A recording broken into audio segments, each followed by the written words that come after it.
এই ভাইকে আমরা পেয়েছি আজ, বিক্রম।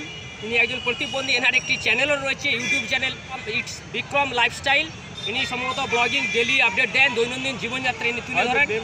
তো আমি বলতে চাই, আমি তো এইভাবে কারো অ্যাডভার্টাইজমেন্ট করি না, এটা কোনো অ্যাডভার্টাইজমেন্ট না, একজন দুস্থ মানুষের জন্য। যদি আপনারা কেউ অনলাইনে বা সোশ্যাল মিডিয়ায় যদি বেশিক্ষণ সময় বিতরণ করে থাকেন বা মাঝে মধ্যে, অবশ্যই এই ভাইয়ের চ্যানেলটি দেখবেন, সাবস্ক্রাইব, লাইভ এবং শেয়ার করবেন। যদিও আমাদের এখানে দৈনন্দিন আপডেট যেটা দেওয়া হয় নিউজ অ্যান্ড পলিটিক্স রিলেটেড, এই ধরনের আমরা কোনো বক্তব্য করি না, কারোর হয়ে প্রচারও করি না। কিন্তু এই ভাই অত্যন্ত সমস্যায় ভুগছেন, তাই এনার জন্য অবশ্যই একটা লাইক এবং সাবস্ক্রাইব থাকবে।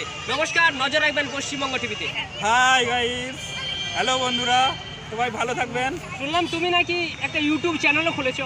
হ্যাঁ, আমি একটা কি করব, করার কিছু নেই, এটা যদি ভবিষ্যতে যদি কাজে লাগাতে পারি, তো সেই জন্য আমি একটা ইউটিউব চ্যানেল খুলেছি এবং সেই চ্যানেলের নামটি হলো ইটস বিক্রম লাইফস্টাইল।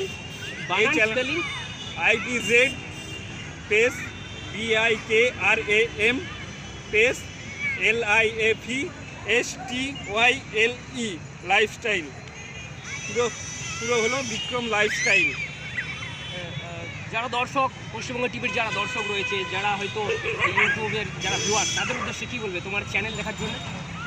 দেখুন, হয়তো আমার ফোনটা আর্থিক অবস্থার কারণে ফোনের ক্যামেরাটা হয়তো ভালো না, কিন্তু অবশ্যই আপনারা আমার ভিডিওটা দেখবেন এবং যারা যারা এখনও পর্যন্ত সাবস্ক্রাইব করেননি, অবশ্যই চ্যানেলটিকে সাবস্ক্রাইব করবেন এবং পাশাপাশি আপনার বন্ধু বান্ধব যারা থাকবেন ওনাদেরকে বলে দেবেন যেন ওনারা যেন সাবস্ক্রাইব করে দেয়, এবং তাতে আমি আরও বেশি উপকৃত হব আপনাদের কাছে।